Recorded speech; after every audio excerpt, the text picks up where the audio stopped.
మీకు ఈ free AI tools గురించి తెలియాలని నా మనసుకు అనిపించిందండి. అందుకే ఈ వీడియోలో అలాంటి ఒక అద్భుతమైన యాప్ను పరిచయం చేస్తున్నాను.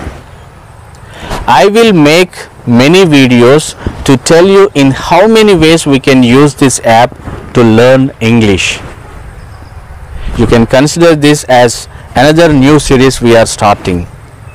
ఎందుకంటే it is not enough if we know about a good app. మనకు ఒక మంచి యాప్ గురించి తెలిస్తే సరిపోదండి. We should also know in how many different ways it can be used to improve our English. కాబట్టి మీరు ఇంగ్లీష్ నేర్చుకోవడానికి ఈ యాప్ ఎన్ని విధాలుగా ఉపయోగపడుతుంది అనే విషయాలను వివరిస్తూ చాలా వీడియోస్ చేస్తానండి.